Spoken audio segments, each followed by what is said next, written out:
Hello guys, welcome back to my YouTube channel. आज हम करने वाले हैं chapter 1 electric field and charges का electric field on an axial point of a dipole वाला topic. ठीक है, इसमें क्या होता है, इसमें दो चार्ज होते हैं, एक नेगेटिव चार्ज होता है, एक पॉजिटिव चार्ज होता है और बीच में हमको एक पॉइंट लेते हैं ओ, जिसका माइनस क्यू से ओ माइनस चार्ज से ओ डिस्टेंस तक होता है ए और दूसरे साइड भी ए होता है। फिर हम कहीं थोड़ी दूर जाके एक और पॉइंट लेते हैं पी, जिसका होता है डाइपोल। ठीक है, उससे हम इलेक्ट्रिक चार्ज की डिस्टेंस पता करते हैं कि अट्रैक्टिव है या रिपल्सिव नेचर है। इलेक्ट्रिक फील्ड का फॉर्मूला तो आपको पता ही होगा कि स्मॉल के क्यू अपॉन में आर स्क्वायर होता है। और जो हम हमारी ओ से डाइपोल तक पी तक आर डिस्टेंस लेते हैं। ठीक है, अब सबसे पहले हम स्टार्ट करते हैं। तो हमें क्या फाइंड करना है, इलेक्ट्रिक फील्ड फाइंड करनी है पी पर, किसकी वजह से, डाइपोल की वजह से।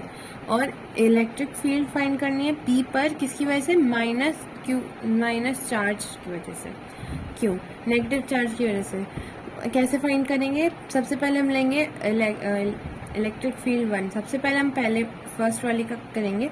तो हमारा इलेक्ट्रिक फील्ड का फॉर्मूला होता है स्मॉल के अपॉन इंटू क्यू अपॉन में आर स्क्वायर होता है। तो आर स्क्वायर क्या होगा, यहाँ पे हमारा ए आ रहा है, हमें कहाँ से लेना है, ये पहला वाला यहाँ से, तो यहाँ से यहाँ तक लेंगे।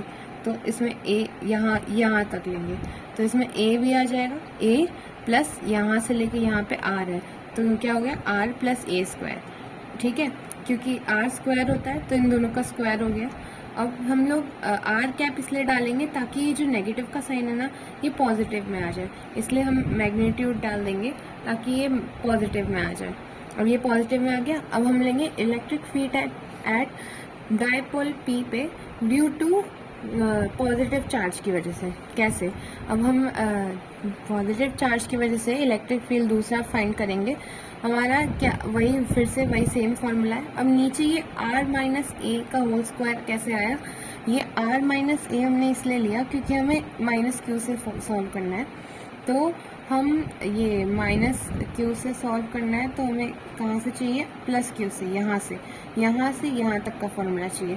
पर आर हमारा डिस्टेंस कहाँ से, यहाँ से यहाँ तक। तो हम क्या करेंगे, ये बीच का जो ए है ना, गैप, ए डिस्टेंस है, इसे माइनस कर देंगे आर में से। इसलिए हमने क्या किया, आर माइनस ए का होल स्क्वायर।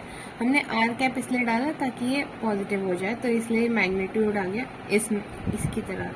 ठीक है, मैग्नीट्यूड आ गया। अब हमने क्या देखा कि जो आर स्क्वायर, जो ये इलेक्ट्रिक फील्ड दूसरा वाला है, वो पहले वाले से ज़्यादा इफेक्टिव है। जैसे कि इसमें आर प्लस ए स्क्वायर है, पर क्या कहते हैं, हमारा इलेक्ट्रिक फील्ड होता है जो, वो क्या होता है, इन्वर्सली प्रोपोर्शन होता है आर स्क्वायर के, 1/r स्क्वायर के। तो इतना मतलब आर जितना भी कम होगा, इलेक्ट्रिक फील्ड उतना ही ज़्यादा होता जाएगा। इसीलिए हमारा जो ये है, इसमें हमारा आर क्या है, कम हो रहा है, इसलिए इलेक्ट्रिक फील्ड इसमें ज़्यादा हो रहा है, इसलिए E2 हमारा E1 से ज़्यादा इफेक्टिव है। ठीक है, अब axial point, electric axial point on dipole देखना है, तो हम ज़्यादा में से कम को माइनस करेंगे। तो इलेक्ट्रिक फील्ड E2 में से E1 को माइनस करेंगे, E2 का फॉर्मूला लिख दो, E1 का लिख दो। उसके बाद फिर यहाँ पे प्लस आएगा। ठीक है, उसके बाद इन दोनों का फॉर्मूला लिख दिया हमने। अब इन दोनों का एलसीएम ले लें। एलसीएम यहाँ पे ये दोनों आ गया। अब ये वाले में ये के क्यू में हम आर प्लस ए का होल स्क्वायर इंटू कर देंगे, और के क्यू में इस साइड वाले में आर माइनस ए का होल स्क्वायर इंटू कर देंगे। तो ये आ जाएगा एलसीएम लेने के बाद। उसके बाद हमने क्या किया, इन दोनों को हम सिंप्लीफाई करके ये भी लिख सकते हैं। हमने सिंप्लीफाई करके ये लिखा, और ऊपर क्या हुआ, ऊपर जो हमारी आइडेंटिटी होती है आर प्लस ए स्क्वायर की, तो R square plus A square plus 2AR। ठीक है, और दूसरी क्या हुई, यहाँ पे माइनस का साइन है तो माइनस आ जाएगा। और के क्यू को हम सबसे अलग ले लेंगे, के क्यू को हम कॉमन ले लेंगे, फिर माइनस का साइन है तो आर स्क्वायर पे माइनस लग जाएगा, फिर जो प्लस पे ए स्क्वायर होगा वो भी माइनस का हो जाएगा, और जो 2ar हम माइनस का लिखेंगे वो प्लस का हो जाएगा। तो ये ए स्क्वायर से ए स्क्वायर, आर स्क्वायर से आर स्क्वायर कट जाएगा, क्या बचेगा 4a स्क्वायर। तो 4a स्क्वायर आ गया, और बाहर का क्या बचा के क्यू, तो के क्यू इंटू 4a स्क्वायर आ गया। अब हमें पता है कि डायपोल का फॉर्मूला क्या होता है, q इंटू 2a होता है। तो हमने क्या किया, ये 2a को अलग कर दिया, q और 2a को अलग इंटू कर दिया, और बाकी जो बचा 2kr उसे अलग लिख दिया। तो अब इन दोनों को हटा के क्या हो जाएगा, p आ जाएगा, pr वापस हो गया, नीचे वही है। अब हम क्या करेंगे, फॉर शॉर्ट डाइपोल हम लोग ऐसे भी लिख सकते हैं, हम लोगों ने ए को नेगलेक्ट कर दिया, क्योंकि ए का डिस्टेंस जो है बहुत कम था आर के मुताबिक।